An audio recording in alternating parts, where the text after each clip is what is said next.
Hello, guys. Welcome back. How do you do?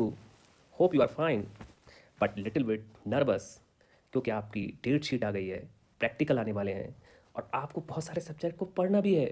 आपको chemistry भी पढ़ना है, फिजिक्स भी पढ़ना है, मैथ्स भी पढ़ना है। तो ऑब्वियसली लिटिल बिट घबराहट तो होना ऑब्वियस है, ज़रूर होगी। मगर मैं आपके लिए लेकर आया हूँ उसके लिए एक रेसिपी। जिन लोगों को होती है बहुत ज़्यादा घबराहट, डेट शीट आने पर बहुत ज़्यादा घबराहट होती है, कोई एक प्रैक्टिकल की डेट आने पर बहुत ज़्यादा घबराहट होने लगती है, मैं उनके लिए लेकर आया हूँ एक बेहतरीन नुस्खा। तो चलिए हम स्टार्ट करते हैं। वो ये है कि how to overcome the exam stress. Exam stress को हम कैसे हैंडल करें। एक्चुअली में स्ट्रेस स्ट्रेस दो टाइप्स का होता है। एक स्ट्रेस होता है बैड स्ट्रेस, एक स्ट्रेस होता है गुड स्ट्रेस। जो गुड स्ट्रेस होता है वो हमें काम करने के लिए प्रमोट करता है। गुड स्ट्रेस, अगर स्ट्रेस ना हो तो हम कोई काम नहीं कर पाएंगे। हम सो के ही नहीं उठेंगे, क्योंकि स्ट्रेस हमें क्या करता है, अलर्ट करता है। स्ट्रेस हमारे अंदर एनर्जी का ट्रांसपोर्टेशन करता है। और बैड स्ट्रेस क्या करता है कि जब वो गुड स्ट्रेस एक ऑप्टिमम लेवल से हाई हो जाता है तो वो बैड स्ट्रेस होता है। असल में इसके पीछे की साइंस क्या है, गुड स्ट्रेस और बैड स्ट्रेस के पीछे की, एक हमारी बॉडी के अंदर ऑर्गन होता है किडनी। सही है, बायो वाले अच्छी तरीके से समझते हैं, बाकी सभी समझते हैं कि किडनी क्या होता है। किडनी के ऊपर एक ग्लैंड्स होती है, इस तरह की ग्लैंड्स, उसको कहते हैं एड्रीनल ग्लैंड। ये एड्रीनल ग्लैंड ही रिस्पॉन्सिबल है स्ट्रेस के लिए। क्या होता है कि ये जब हम किसी फ्लाइट और फाइट मोड में होते हैं तो ये जो एड्रीनल ग्लैंड है, ये एड्रीनल ग्लैंड, इससे एक हार्मोन सीक्रेट होता है, इसको कहते हैं कॉर्टिसोल। कॉर्टिसोल, जब ये कॉर्टिसोल एक ऑप्टिमम अमाउंट में रिलीज होता है तब तो ये प्रोड्यूस करता है गुड स्ट्रेस। और जब इसका लेवल एक ऑप्टिमम लेवल से हाई हो जाता है, हाई हाई, तो ये करता है बैड स्ट्रेस। बैड स्ट्रेस ऐसा है, कुछ लोग कहते हैं कुछ कोई बात नहीं है, स्ट्रेस तो ऐसी कोई वो नहीं है, स्ट्रेस तो कुछ होता ही नहीं है, ऐसे कुछ नहीं होता। होता है, साइंटिफिकली प्रूव है। मैं बता रहा हूँ आपको कि स्ट्रेस में आपकी बॉडी के अंदर कॉर्टिसोल जो होता है वो फ्लडेड हो जाता है, बहुत ज़्यादा अमाउंट में फ्लडेड होता है कॉर्टिसोल। और ये कॉर्टिसोल का काम ही होता है कि आपके अंदर जो सिम्टम्स आते हैं, जैसे घबराहट है, थकान है, फटीग, थकान वगैरह, ये सब जितने भी सिम्टम्स आते हैं वो कॉर्टिसोल की वजह से आते हैं। ये कॉर्टिसोल जब बॉडी के अंदर ज़्यादा हो जाता है, ठीक है।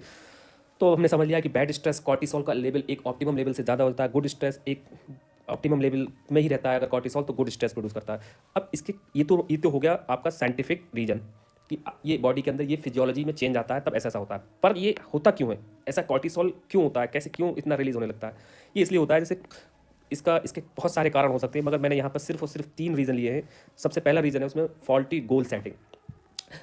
फॉल्टी गोल सेटिंग का मतलब ये है कि हम क्या करते हैं कि जैसे हम पूरी साल तो पढ़े नहीं, ठीक है, या हमने जो है उतनी अच्छी तरीके से तैयारी नहीं की। अब हमारी डेट शीट आ गई तो हम अब एक्सपेक्ट कर रहे हैं कि हमारा ये हो जाए, वो हो जाए। अ, हो सकता है, मैं ये नहीं कर रहा हूँ नहीं हो सकता, मगर वो आप स्टेप बाय स्टेप चलेंगे तभी होगा। अदरवाइज आपके अंदर क्या होगा, एकदम फ्लडेड अमाउंट में कॉर्टिसोल रिलीज होगा। तो आपको क्या करना है इसमें, सबसे पहले जो गोल सेटिंग है, गोल सेटिंग को आपको देखना है कि गोल आपने कैसे सेट कर रखा है। अगर आपने इनिशियली बहुत ज़्यादा हाई गोल सेट कर रखा है तो आपकी बॉडी उस गोल को पाने के लिए क्या करेगी, बहुत ज़्यादा एक्जर्शन करेगी, बहुत ज़्यादा कॉर्टिसोल रिलीज करेगी। तो आपको एकदम घबराहट हो जाएगी, एकदम आपको थकान हो जाएगी, तो आप फिर थकान हो जाएगी, घबराहट हो जाएगी, तो आप उसको फिर कर ही नहीं पाएंगे। तो इसलिए आपको गोल छोटे छोटे गोल रखना है। आपको वो वैसे गोल रखना है कि आप जितना कर सकते हैं शुरुआत में उससे कम ही गोल रखना है, ताकि आप जब उस गोल को अचीव कर लें तो आपके अंदर एक अलग तरीके की खुशी एक अंदर हो। वो खुशी जो होती है वो भी एक हार्मोन्स की वजह से होती है। उस पीरियड में आपकी बॉडी के अंदर एक हार्मोन्स निकलता है, जिसको कहते हैं एंडोमॉर्फिन। एंडोमॉर्फिन ये खुशी का हार्मोन्स होता है। ये हार्मोन्स रिलीज होता है जब हम किसी चीज़ को अचीव कर लेते हैं और अपने आप को एप्रिशिएट करते हैं, तब ये हार्मोन्स रिलीज होता है, ठीक है।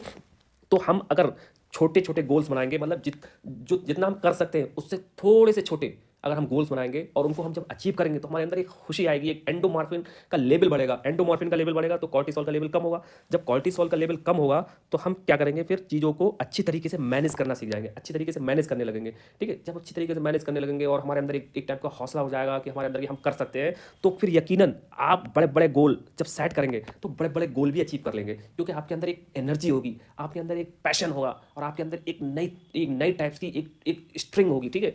तो वो जो है आपको पुश करेगी एक बहुत ऊंचे गोल के लिए। तो शुरू में मैं यही कहूँगा कि आप छोटे छोटे गोल ही सेट करें और उनको अचीव करने के बाद आपके अंदर जो खुशी होगी, एंडोमॉर्फिन का रिलीज होगा, उससे आप बड़े बड़े गोल्स भी आप अचीव कर सकते हैं। दूसरा कारण होता है ओवर थिंकिंग। हम क्या करते हैं, किसी चीज़ को बहुत ज़्यादा बड़ा चढ़ा कर देखते हैं कि अगर एग्जाम में ऐसा हो गया तो क्या होगा, मार्क्स कम आ गए तो क्या हो गया, क्या होगा, अभी हुआ नहीं है। इसको मेडिकल टर्म्स में कहते हैं एंटीसिपेटरी एंग्जाइटी, मतलब हम एक्सपेक्ट कर रहे हैं ऐसा हो गया, वैसा हो गया, ये हो गया। तो ये चीज़ क्या करती है कि हमारी बॉडी के अंदर जो हमारा ब्रेन है उसको हर टाइम एक्टिव रखती है, मतलब ख्यालों में और इस तरीके के थिंकिंग्स में हम बस यही सोचते रहते हैं।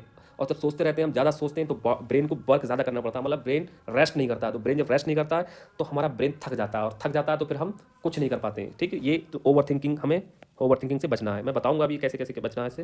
प्रोक्रेस्टिनेशन कहते हैं हम कि चीज़ों को टालते रहते हैं कि नहीं, आज नहीं तो मैं कल कर लूँगा, कल कल आया तो मैं अगले दिन नेक्स्ट डे कर लूँगा। तो प्रोक्रेस्टिनेशन से हमारी बॉडी के अंदर क्या होता है कि एक इंटरनल स्ट्रेस का लेवल बढ़ता है। इंटरनल हमें लगता नहीं, स्ट्रेस का लेवल बढ़ता है, और एक टाइम ऐसा आता है कि जब हम करने बैठते हैं तो वो स्ट्रेस एकदम वर्स्ट हो जाता है, तो हम कुछ भी नहीं कर पाते, ये समझ लो। तो प्रोक्रेस्टिनेशन से भी बचना है हमें।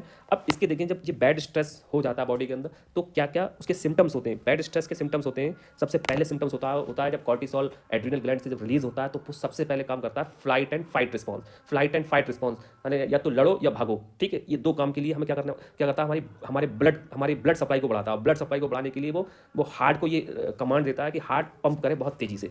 तो हार्ट जब बहुत तेजी से पंप करता है तो ब्लड का सर्कुलेशन बढ़ता है, और ब्लड का सर्कुलेशन बहुत ज़्यादा बढ़ता है, मतलब एक लिमिटेड हद में बढ़े तब तो वो सही रहता है, जो कि गुड स्ट्रेस में होता है। मगर बहुत ज़्यादा बढ़ता है तो हार्ट जो होता है बहुत तेज़ी से पैल्प करने लगता है, पैल्पिटेशन होने लगती है, घबराहट इसे कहते हैं। तो घबराहट होने लगती है, और जब घबराहट होती है तो एनर्जी का इसमें बहुत ज़्यादा कंज्यूम्स होती है एनर्जी, और हम एग्जॉस्ट हो जाते हैं। फिर ब्रेन फॉग एक ऐसी फॉग क्या होता है, जैसे हम सर्दियों में हम जाते हैं तो रास्ते पे हमें फॉग मिलता है, तो हमारी विजिबिलिटी बिल्कुल जीरो हो जाती है, हम आगे बढ़ी दिखता ही नहीं है, हम आगे बढ़ ही नहीं पाते। ऐसी ब्रेन पूरी तरीके से फॉग क्लाउड से भर जाता है, और हम जो है कुछ सोच नहीं पाते, हम रिकॉल नहीं कर पाते, जो हमने पढ़ा होता है उसको भी रिकॉल नहीं कर पाते।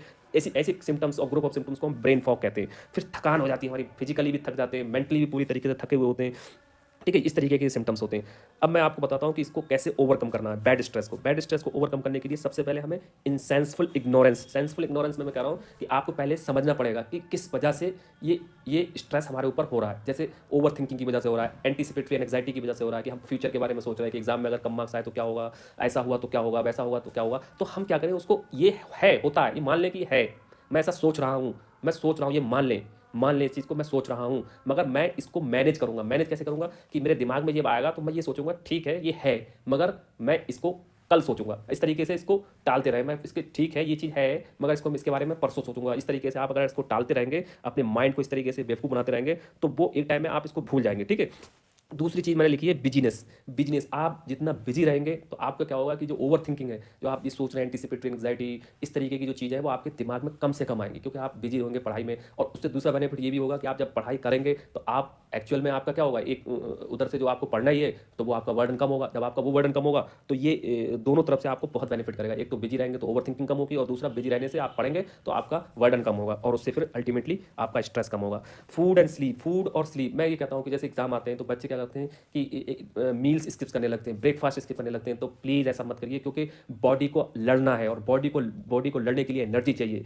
एनर्जी आपको फूड से मिलेगी, तो प्लीज़ फूड को स्किप मत करिए। अगर आप फूड स्किप कर देंगे, आप फिजिकली अगर आप वीक हो जाएंगे तो आप फिर बैटल नहीं जीत सकते। तो इसलिए आपको फिजिकली तो फिट रहना ही रहना है, उसमें सबसे बड़ा है फूड। अब फूड में आप क्या ले सकते हैं, फूड में आप फाइबर्स वाली चीज़ें ज़्यादा ले सकते हैं, जैसे फ्रूट्स और वेजिटेबल्स, इस तरीके की चीज़ें, सैलड्स वगैरह ज़्यादा लें। इससे क्या होगा कि आपका मेटाबॉलिज्म, आपके अंदर एंजाइम्स और जो कार्ब्स होंगे, इसके अंदर जो कार्ब्स होंगे आपको वो एनर्जी देंगे। ठीक है, उससे आप स्ट्रेस को मैनेज अच्छी तरीके से कर पाएंगे। स्लीप दूसरा सबसे बड़ा कॉज है कि हम जो हमारे एग्जाम आते हैं तो हम क्या करते हैं, कम सोना स्टार्ट कर देते हैं कि ज़्यादा पढ़ाई के चक्कर में। प्लीज़ मत करिए, सब मत करिए। 7 से 8 घंटे से कम नींद बिल्कुल मत लीजिए, मैं बता रहा हूँ। अल्टीमेटली आप एग्जॉस्ट हो जाएंगे एग्जाम टाइम में, आप कुछ नहीं कर पाएंगे। समझ लो आपको, मतलब अगर आपने कम स्लीप ली है 1-2 महीने, तो आप पूरी तरीके से आपकी बॉडी बिल्कुल बर्न आउट हो जाएगी और आप कुछ नहीं कर पाएंगे। ठीक है, तो आप क्या करें, स्लीप पूरी लें, और आप स्लीप पूरी लेंगे, आपका फूड एनर्जी पूरी होगी आपके अंदर, तो आप जो वर्क 1 घंटे में करने वाले हैं वो आप वर्क, यकीन मानिए, आप आधा घंटे में भी इसको फिनिश कर सकते हैं। ठीक है, तो मेरी आपसे यही रिकमेंडेशन है, प्लीज़ आप इन सारी चीज़ों को फॉलो करें और अपने स्ट्रेस को कम करें, और एग्जाम में